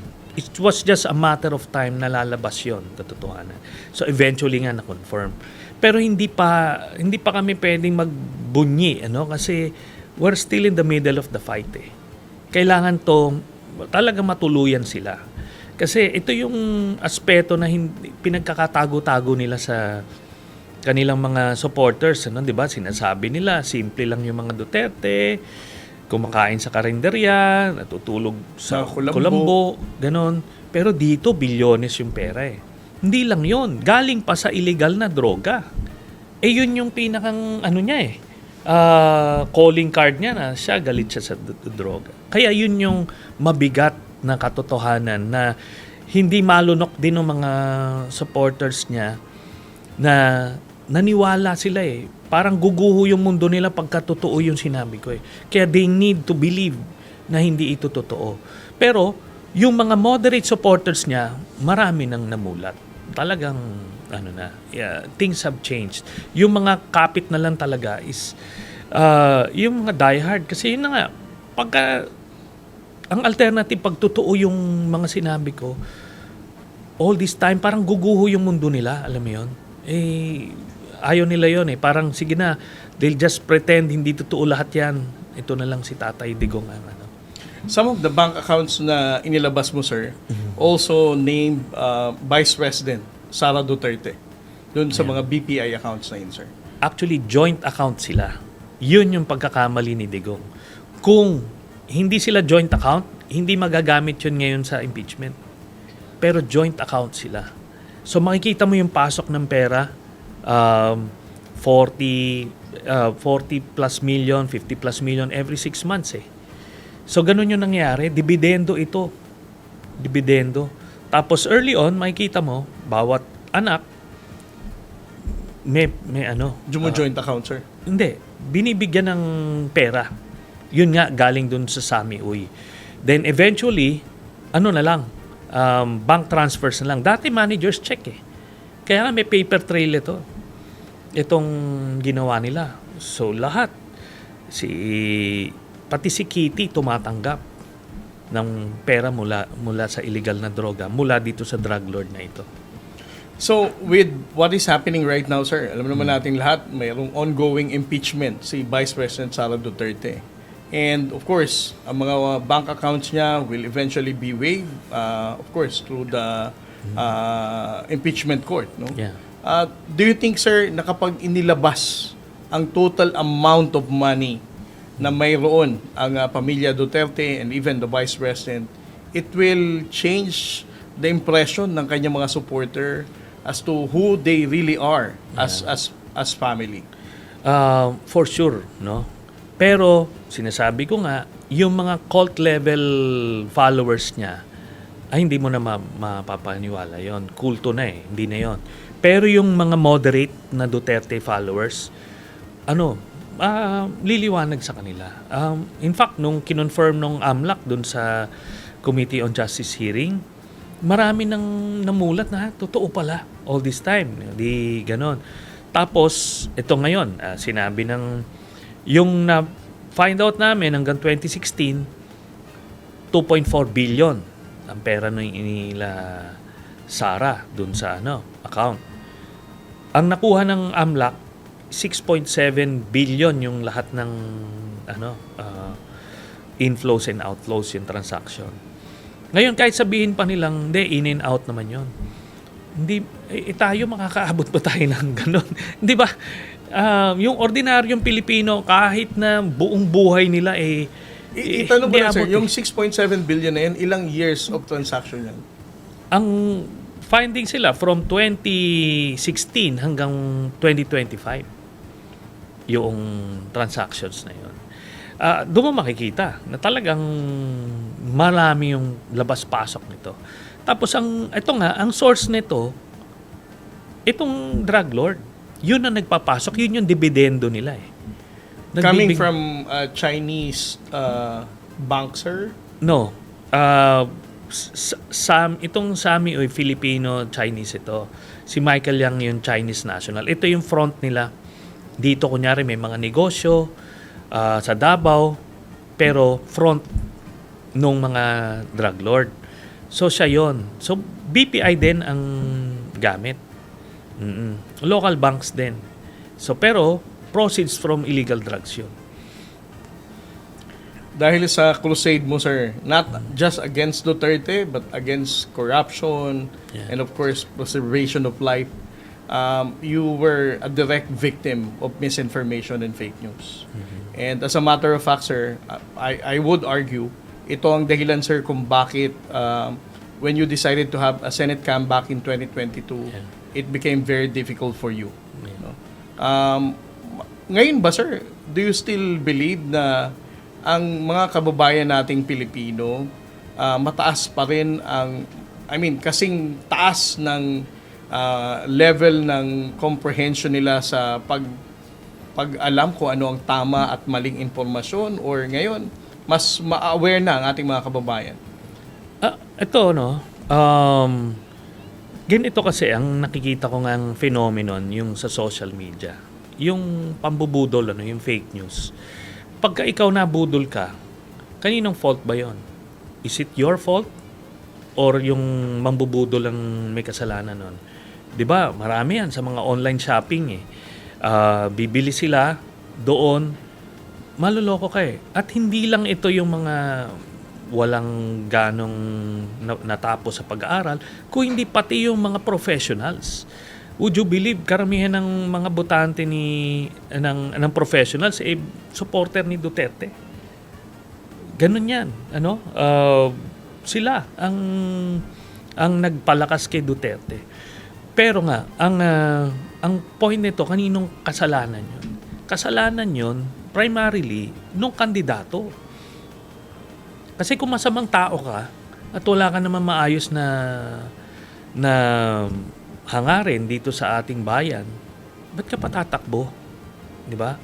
Pero tatakbo sila because they can at magaling sila manloko ng Pilipino. Kaya nilang manalo ng boto. So pagka nanalo ngayon sila, magnanakaw o papatay or both. So, ganun ang sad reality. Ngayon, ano ang pwedeng magawa natin dito is kailangan pilit pa rin natin ilabas yung katotohanan dito para makita sila ng taong bayan. Huwag lang tayo sumuko kasi eventually namumulat naman yung mga kababayan natin eh. Kaya yun yung pwede natin gawin.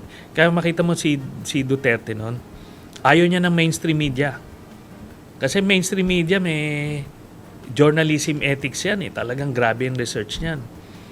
Kaya niyan, di ba, dinurog niya yung ABS-CBN yan, TV Patrol, Inquirer, Rappler, tapos dito siya sa social media. SMNI siya. So ngayon, yan yung kinakaharap natin ngayon. But I feel that we're winning. Hindi pa tapos yung laban, pero we are winning and hopefully sa 2028 magbunga lahat ng efforts natin. Matalo natin yung mga masasamaang hangarin din sa ating bayan. May tanong ko, Sir Sunny. Napansin ko lang, no? I don't really have proof sa tanong ko na to. Napansin ko lang, kapag ang mga politiko ay sumusuporta kay President Duterte at kay VP Sara, parang mga pro-China. What's the connection? Bakit merong direct relationship na kapag DDS ka, supporter ka rin ng China at you're not supportive pagdating sa issue ng West Philippine Sea? I think kinultivate ni Digong yan eh. Remember nung first election niya 2019, pinasok niya na yan itong mga sindikato niya na, yung mga senador niya na yan. Tapos ito si Alan, remember dating Foreign Affairs Secretary yan. Yan yung mga nagdadala ng mga negosyo ng China dito. Tapos sila yung naghahanap ng mga counterparts. So, yan yung nakita nila yung market eh. Hindi ka pwedeng kita mo tong si Francis Tolentino na dating mga Duterte pero naging against China. 'Di ba talo siya? Oo. Kasi bibitawan na siya nung merkado nila Digong kasi may pondo eh coming from China eh para sa mga gawain nila. Alam ko, sir, mahaba ang ugnayan nyo ni Senator Alan Peter Cayetano. At si Senator Alan Peter masyadong naging makulay ang kanyang pagiging Senate President, no? Nitong nakaraang buwan. Where does he really stand? Is he, para sa akin, no, to be fair with Senator Alan, kapag tiningnan mo ang kanyang political career nung mga bata-bata siya, even during the time of President Gloria Macapagal-Arroyo, isa siya sa pinakamaingay against corruption, calling out GMA during those days. Kaya minsan, I'm really wondering, no, is the politician really changing over time? Mula bata siya hanggang maging parte na siya ng mas malaking sistema? Or what made him he is right now? I think he was like that from the get-go. No? Pag titignan mo, nung early days nung Arroyo regime, ano yan? Paano yung sip-sip niyan kila Mike Arroyo, kila GMA? Tito Mike nga ang tawag niya dyan, ganyan. So, binibigyan siya ng pondo pang kampanya o napasok nila si Pia Cayetano doon sa slate. Kumbaga, ganun siya. But, when it was convenient politically to drop or to stab the Arroyos in the back, sinuwag niya yon, sinaksak niya sa likod, o di lumipat siya. Ganon din yon. Yung mga patron niyan, sinusuwag niya eh. Oo. More or less, mapipredict mo si Alan. Alan is for Alan. Di ba? Yun. Lahat yan, mga yan, convenient, ano lang yan, excuses. Kunyari, andun siya.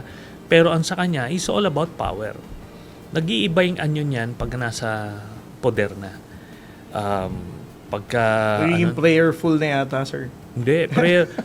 Ano yan? Yung pagiging prayerful niya, ginagamit niya yan to disarm people. Pero iba to, ibang klaseng tao ito. Kamakailan lang, sir, na aresto si Senator Marcoleta sa kasong plunder. No? Yeah. And even before he was arrested, there was a rally na inilunsad ang isang sekta ng relihiyon. No?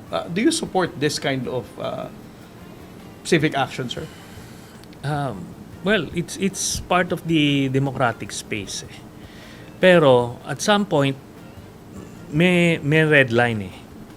Kapag ka nagpapa-appoint na sila ng mga kasekta. Oo, ng whether position sa PNP, AFP, or mga prosecutor, ganon, iba na yon. Yun na yung red line na hindi dapat tinatawid. Okay lang kayo na as a religious organization, you have your own advocacy, pero pag tumawid kayo dun sa linya na yon, yung maglalabi na kayo ng positions in government, bawal yon. So, yun yung nakikita natin na dangers dito. Do you also support, sir, yung black voting ng isang sekta ng relihiyon? Supposed to be bawal yon, di ba? Kasi kaya nga hindi nila ino-open yun eh. It's privately done. Yun lang, kasi talagang dapat yung botante mismo, kahit member ka pa nung sekta na yon, isipin mo na karapatan mo ito eh. Di ba? Ito dapat ang iboboto mo. Hindi yung uobligahin ka na iboto mo yan. Pero through the years, alam mo, bumababa na yung turnout ng black voting nila, sir. Oo. From dati, mga 85-90% ang bumoboto. Ngayon, mga 65-60% na lang. Na yung iba, they vote kung sino yung gusto nilang iboto. Kumbaga, nahihiwalay nila yun kasi wala naman talaga sa Biblia yun eh. Di ba? Yun. Alam mo, sir, tingin ko ang isa sa mga gustong itanong sa iyo ng ating mga listeners sa podcast na to is what's your plan? No? Everybody really still looking at you as a person na magiging tagapagtanggol ng ating mga kababayan at may maayos na brand ng politika. Is 2028 a political plan that you see as a comeback in the Senate or any higher office? Hindi na, no? I decided na iba yung strength ko eh, iba yung forte ko. Mahirap maging kandidato kasi. Mahirap, especially dito resource driven. Kaya I made a conscious decision na instead of being a candidate myself, susuporta na lang ako dun sa mga karapat-dapat maging kandidato. Kasi mas effective yon. Kasi pag kandidato ka, ikaw yung tututukan mo yung sarili mo. Hindi dito eh. Kasi kung kahit manalo kang senador, kung manalo naman si Sara sa 2028, di wala rin. Di ba? Talagang kailangan pagtulong-tulungan na lang to make sure hindi na makabalik yung mga Duterte. That's going to be a big start, huge step sa demokrasya natin. Then we start rebuilding from there. Tapos makatatlo, 4 lang tayo na sunod-sunod na mga maayos na presidente, gaganda na yung buhay ng mga bawat Pilipino.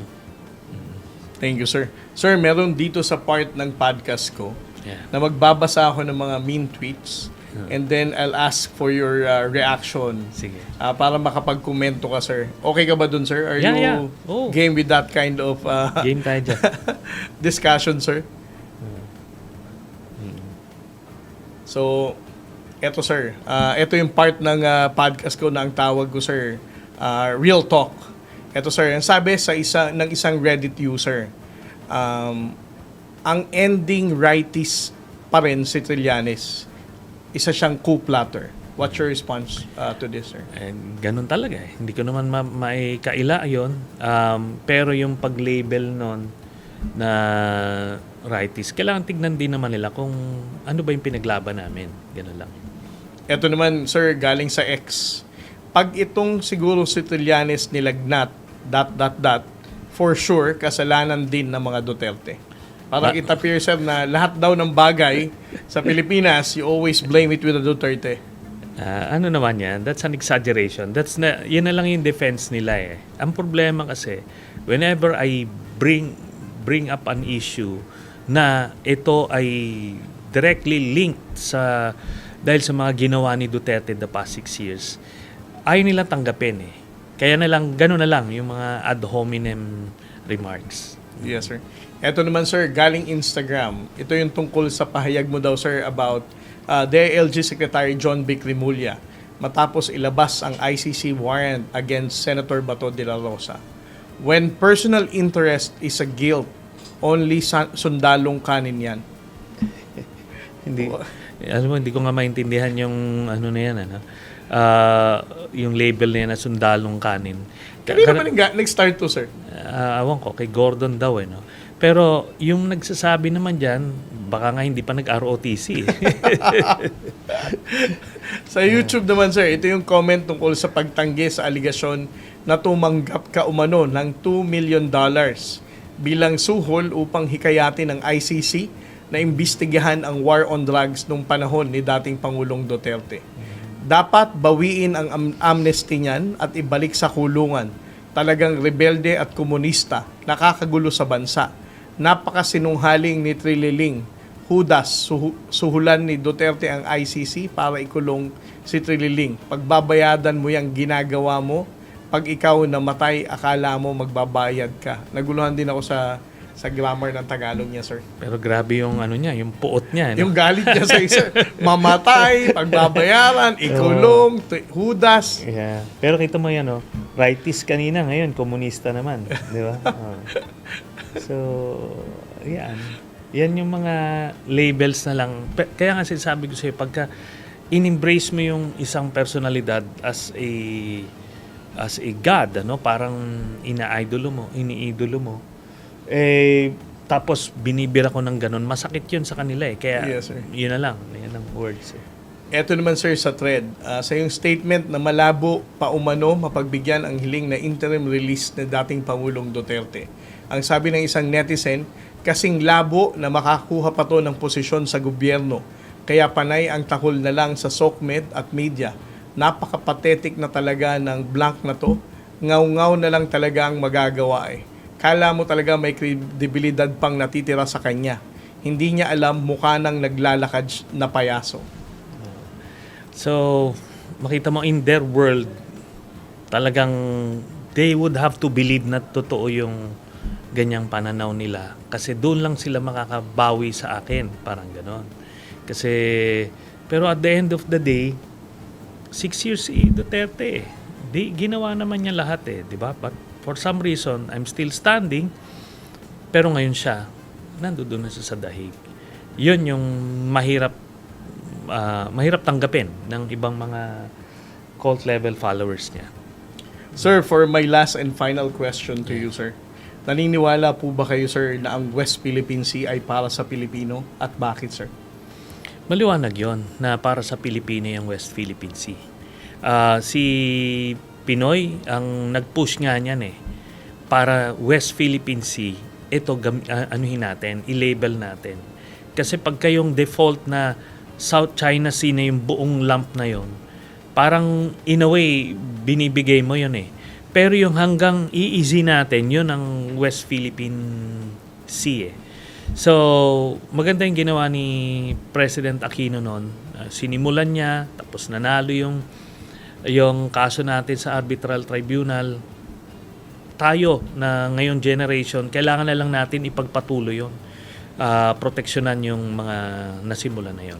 Okay, so nandyan din kasama natin si 123 Channel, Carmelita Barba from Washington DC, Emmanuel Bungao, Milagros Facunwan, hi to John L., Best of Citizen, Leonardo Malansala, Menchi Saudi Nabal, nandyan din si Roger Lopez, Madraso Mar, Rico Malonzo, Aurora David, hi to Noel Lagahino, Josephine Bihirano Perey, Queen of Birds 68, and hi to Ding Kalma.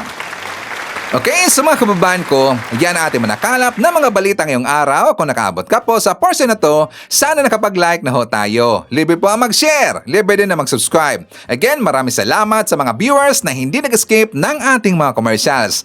Thank you so much. At before natin tatapusin ang ating programa ngayong araw, sana sabayan nyo si Sir Ivan para sa ating live messaging prayer. Amang makapangyarihan, sa araw na ito ay taos-puso kaming lumalapit sa iyo upang humingi ng iyong gabay, awa at pagpapala. Ingatan mo ang aming mga pamilya. Bigyan mo kami ng mabuting kalusugan, kapayapaan ng isip at lakas upang harapin ang bawat pagsubok. Naway manaig ang katotohanan, katarungan at pagmamahalan sa aming bayan. At patuloy mong akayin ang bawat Pilipino sa paggawa ng mabuti. Panginoon, idinadalangin din namin ang iyong patuloy na proteksyon kay Pangulong Ferdinand Bongbong Marcos Jr. Bigyan mo siya ng karunungan, katatagan at lakas sa kanyang pamumuno. Ilayo mo siya sa anumang panganib at masasamang balak at gabayan mo ang bawat pasyang kanyang ginagawa upang ito'y magdulot ng kapayapaan, kaunlaran at kabutihan para sa sambayanang Pilipino. Idinadalangin ko ito sa pangalan ng ating Panginoong Jesucristo. Amen. So maraming salamat mga kababayan, and I hope to see you again on my next video.